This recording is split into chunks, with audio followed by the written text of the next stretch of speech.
Hello everyone, स्वागत है आप सभी का टॉपर्स प्राइम चैनल में।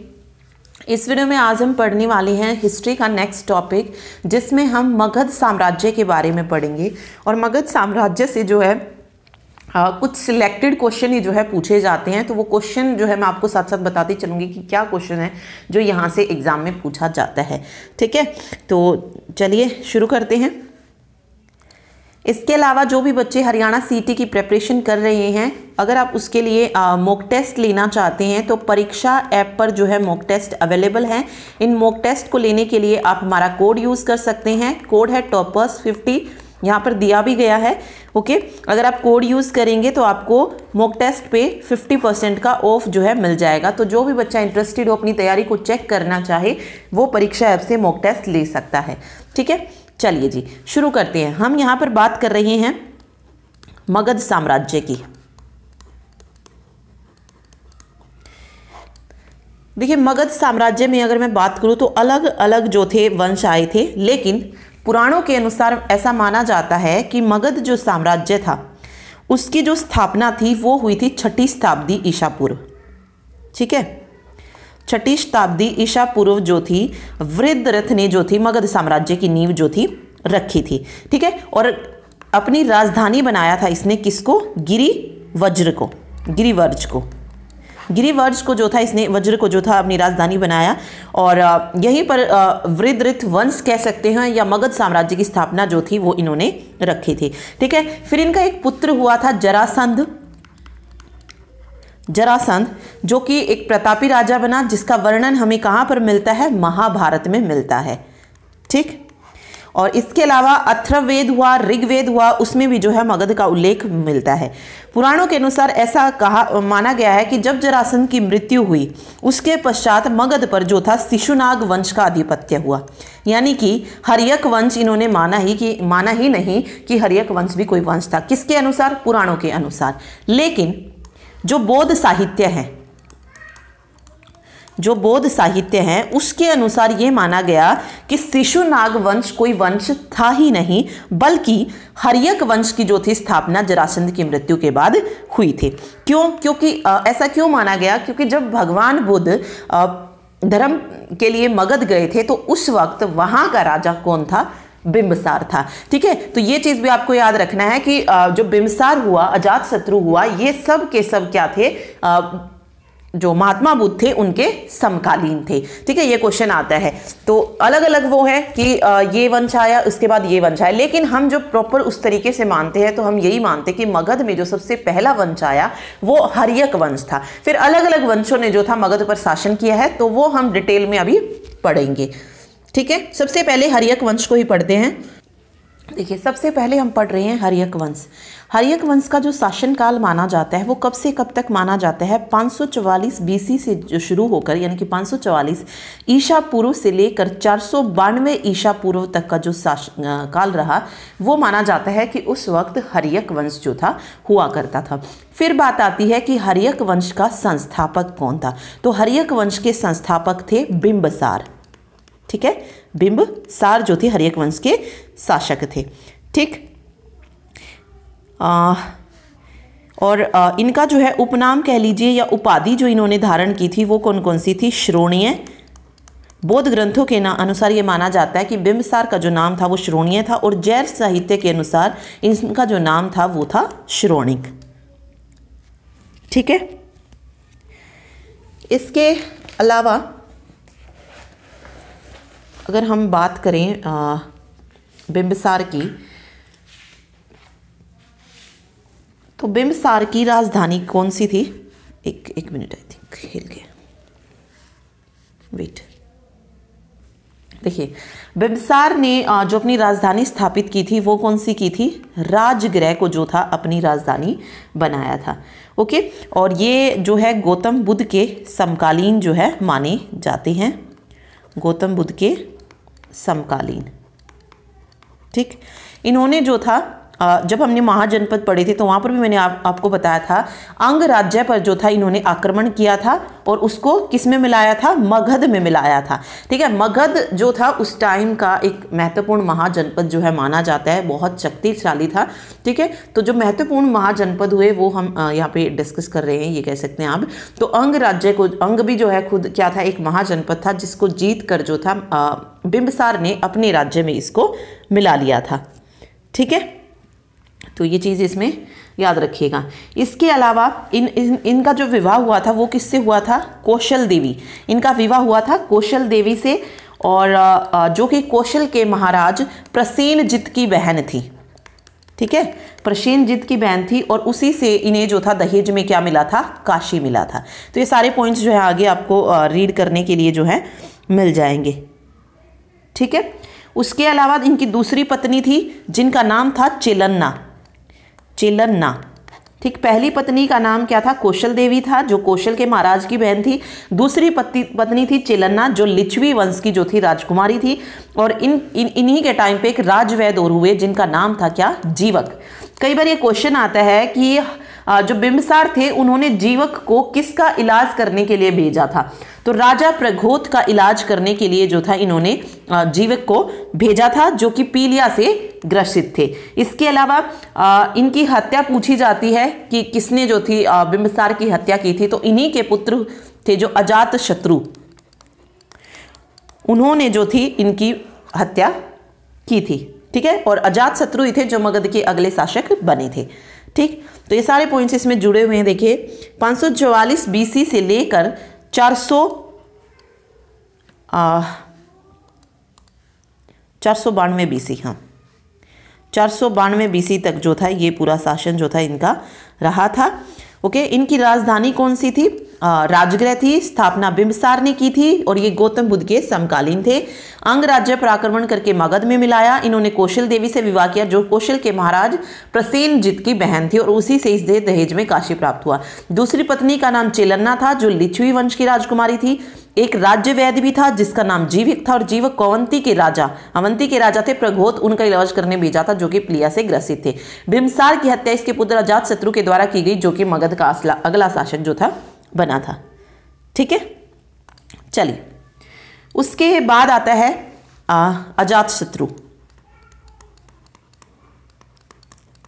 ओके, एक चीज याद रखिए, 544 बीसी से लेकर 492 बीसी तक पूरा हर्यक वंश नहीं रहा था।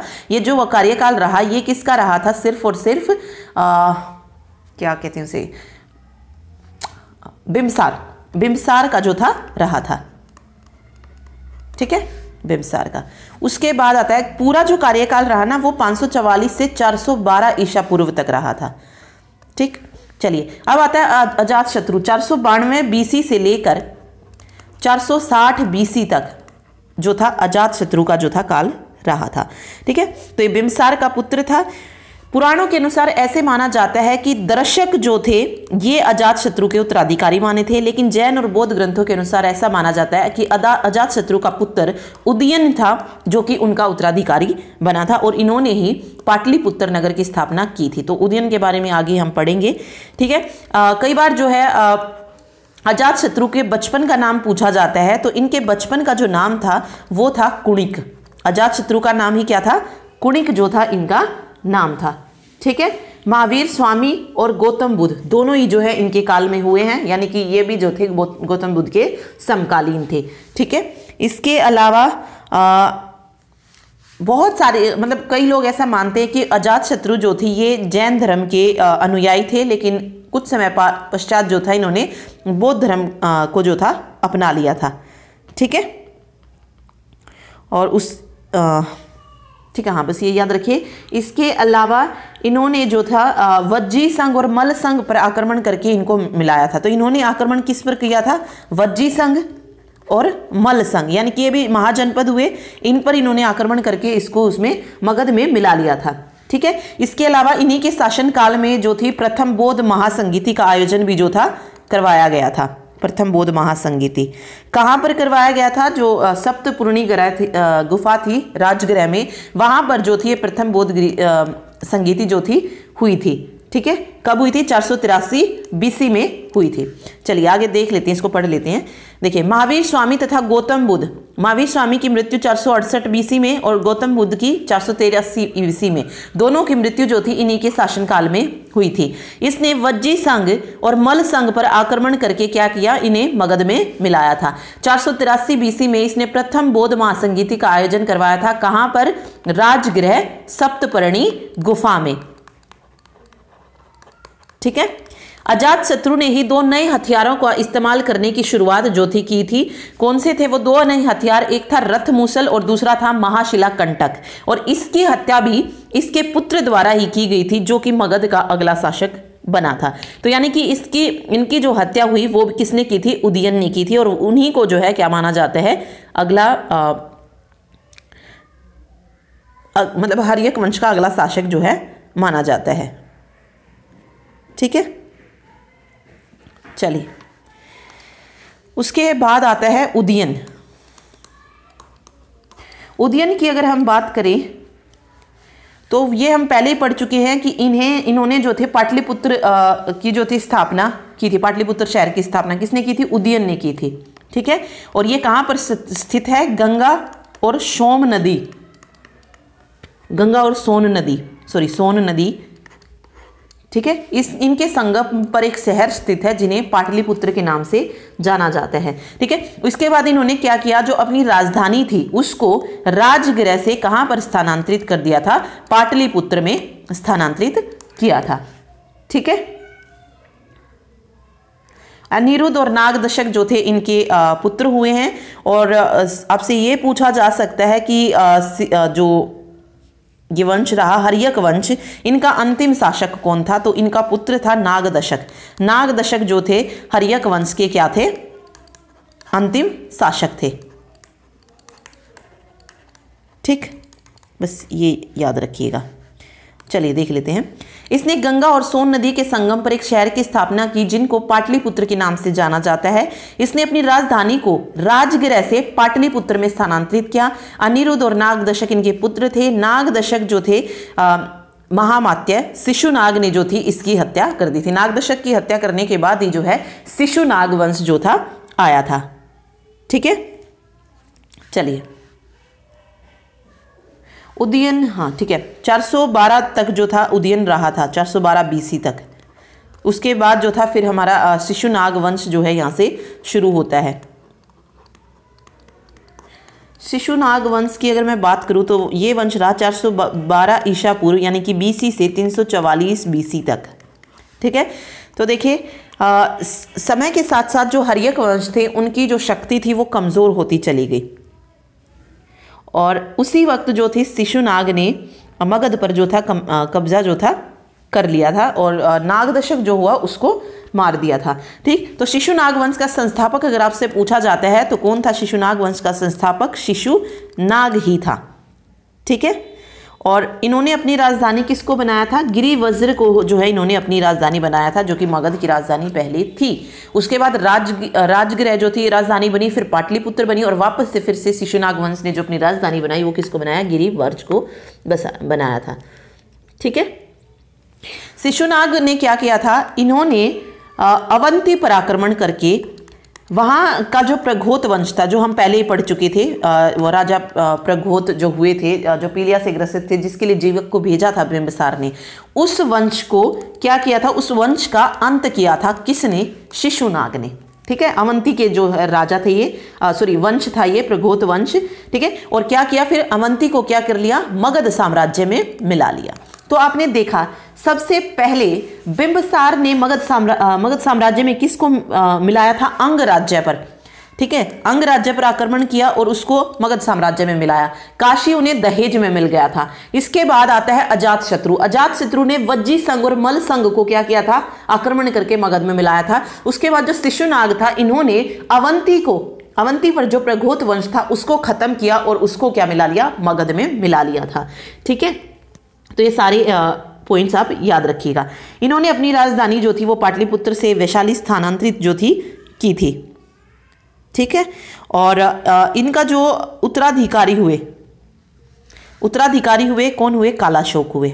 कालाशोक हमने पढ़ा था, जो बौद्ध संगीति सभा हुई थी उनके जो थे बौद्ध संगीति का जो आयोजन था वो इनकी उसमें हुआ था। ठीक है, ये अध्यक्ष थे। ठीक है, तो याद रखिए कालाशोक के कार्यकाल में ही बौद्ध धर्म की द्वितीय संगीति का आयोजन कहाँ पर किया गया था? द्वितीय संगीति का आयोजन हुआ था वैशाली में। ये कालाशोक के कार्यकाल में हुआ था। ठीक,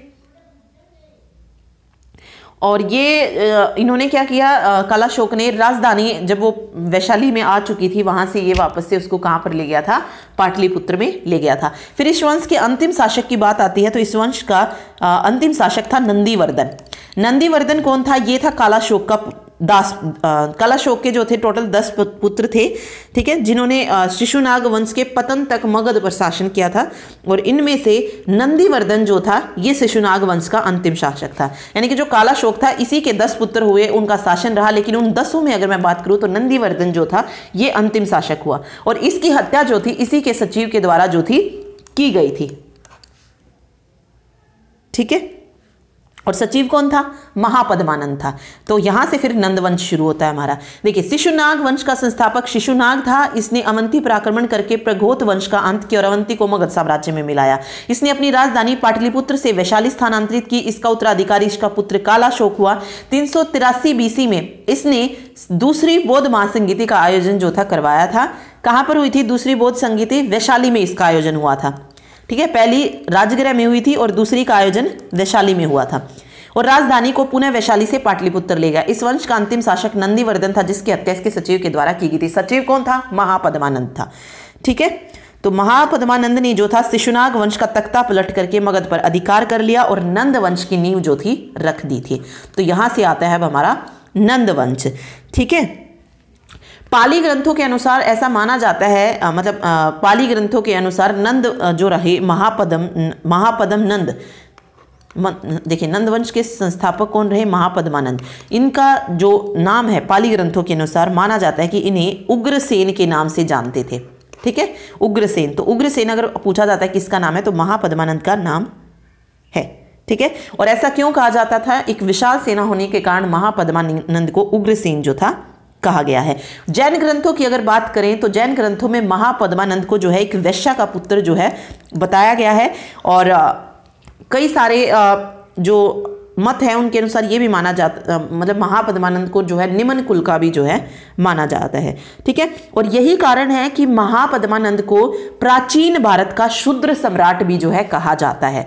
अब आपसे पूछा जाए प्राचीन भारत का शूद्र सम्राट किसको कहते हैं तो कौन रहेगा? महापद्मानंद रहेगा।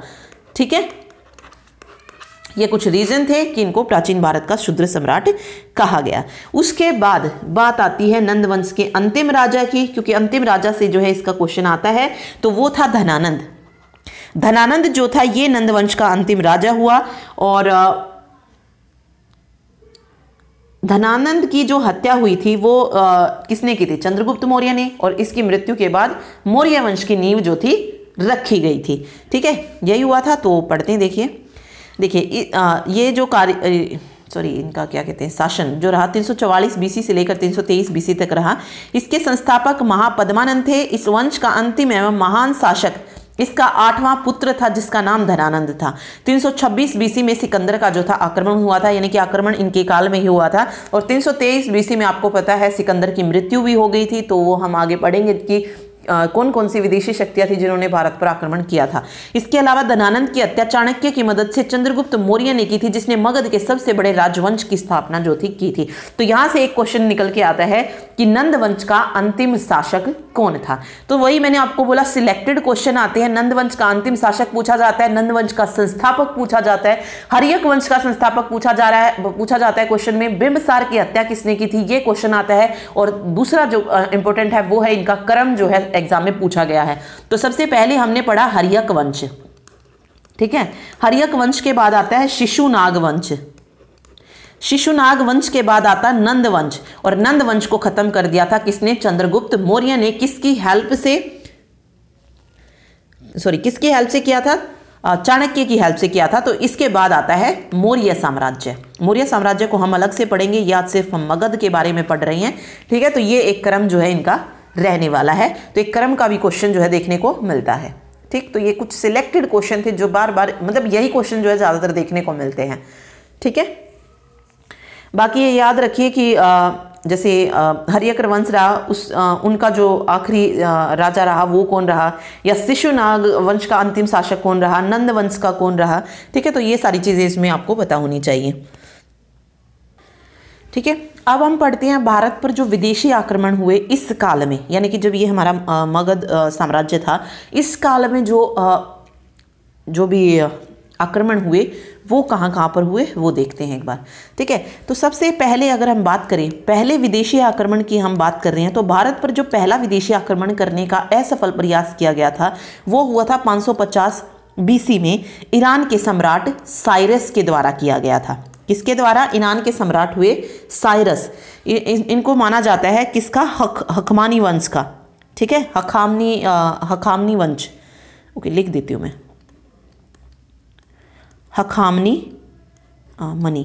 हखामनी वंश के जो है ये माने जाते हैं। तो ये पहला आक्रमण जो था भारत पर किया गया था। ठीक है, लेकिन ये जो था असफल प्रयास था, यानी कि सही तरीके से जो था ये भारत पर आक्रमण नहीं कर पाया था साइरस। उसके बाद अगर आपसे पूछा जाए कि प्रथम सफल विदेशी आक्रमण कौन सा रहा, तो वो था डेरियस का आक्रमण। ठीक है, सबसे पहला डेरियस ने जो आक्रमण किया था, या फिर इसको दारा भी कह सकते हैं, दार्यवहु, डेरियस या दार्यवहु या दारा, इसके द्वारा जो था भारत पर सबसे पहले सफल आक्रमण किया गया था। कब किया गया था? 518 BC में। असफल आक्रमण कब हुआ? 550 BC में साइरस के द्वारा। और दोनों ही ये जो थे किस वंश से रिलेटेड थे? हखमानी वंश के जो थे सम्राट थे। साइरस और डेरियस ये ईरान के हखामनी वंश के क्या थे? सम्राट थे। ठीक है, इसके अलावा जो दारा प्रथम के 3 अभिलेख हैं, बेहुस्तिन हो गया, इसके अलावा पर्सिपोलिस हो गया, नक्शे रुस्तम हो गया, उन से ये सिद्ध होता है कि उसी ने सबसे पहले जो था, जो सिंधु नदी के तटवर्ती में भाग थे उनको जो था कब्जा उन पर किया था। ठीक है, तो ये बस इसमें पता होना चाहिए, बाकी कुछ नहीं है, सिर्फ नाम पता होनी चाहिए। तो देखिए, सबसे पहले जो आक्रमण हुआ वो हुआ पर्सिया और ईरानी आक्रमण। हखमानी वंश आएगा, ये हखमानी वंश, संस्थापक थे साइरस ने मतलब इंडिया में जो था, भारत में जो था सबसे पहले आक्रमण किया था, जो कि असफल रहा। उसके बाद डेरियस आता है, सबसे पहला सफल आक्रमण, या दारा प्रथम 518 BC में। 2 स्तंभों से ये जानकारी मिलती है। इनके अभिलेख थे बेहुस्तुन अभिलेख और उसके रुस्तम अभिलेख। ठीक है, नक्शे रुस्तम। ठीक है, और एक और था पर्सिपोलिस अभिलेख। इस आक्रमण के फायदे क्या हुए? इस आक्रमण के बाद भारत में और ईरान के बीच जो थी व्यापार की शुरुआत हुई। भारत में जो लिपि थी, खरोष्ट लिपि की शुरुआत जो थी आनी चाहिए थी। ठीक है, खरोष्टी लिपि के जो है शुरुआत हुई थी, खरोष्टी आएगा। इसके अलावा ईरानी जो थे उन्होंने अरमाइक लिपि का भी जो था प्रसार जो था किया था। ठीक है, अभिलेख उत्कीर्ण की जो प्रथा थी वो यहाँ से प्रारंभ मानी जाती है, और भी बहुत सारी चीज़ें हुई। डेरियस प्रथम से प्रभावित होकर अशोक ने अभिलेख लिखवाने की शुरुआत जो थी की थी, और इस वंश का अंतिम शासक कौन था? दारा तृतीय जो है इस वंश का अंतिम जो है शासक माना जाता है। ठीक है, तो सबसे पहला आक्रमण इन्होंने किया था, ईरानी आक्रमण था। उसके बाद दूसरा आक्रमण इस काल में किसका होता है? सिकंदर का होता है। सिकंदर ने जो था ये 326 BC में जो था आक्रमण किया। तो 326 से 325 BC तक जो था सिकंदर का आक्रमण रहा था। ठीक है, और ये कौन थे? जो मकदूनिया के शासक थे फिलिप, उनके पुत्र थे सिकंदर। मैसिडोनिया या मकदूनिया, ये क्वेश्चन आता है कि ये कहाँ के राजा थे? तो मैसिडोनिया या मकदूनिया यहाँ के राजा थे। किसके पुत्र थे? जो यहाँ के शासक रहे फिलिप, उनके पुत्र थे ये सिकंदर। ठीक है, और बाकी इनकी जो मृत्यु होती है वो पूछी जाती है कि कब हुई थी? तो 323 BC में हुई थी। कहाँ पर हुई थी? बेबीलोन में हुई थी। ठीक, तो बस ये याद रखिए, मकदूनिया का शासक जो था फिलिप था, और सिकंदर किसका पुत्र था? फिलिप का ही पुत्र था। ठीक, 29 वर्ष की आयु में जो था सिकंदर ने पूरे विश्व को जीता था, इसीलिए सिकंदर को क्या कहा जाता है? विश्व विजेता के नाम से भी जाना जाता है। ठीक है, तक्षशिला के राजा हुए हैं आम्भी। वहां पर जो था मतलब उन्होंने जो था सिकंदर के सामने क्या था, आक्रमण जो था, सॉरी क्या कहते हैं, आत्मसमर्पण जो था किया था। ठीक है।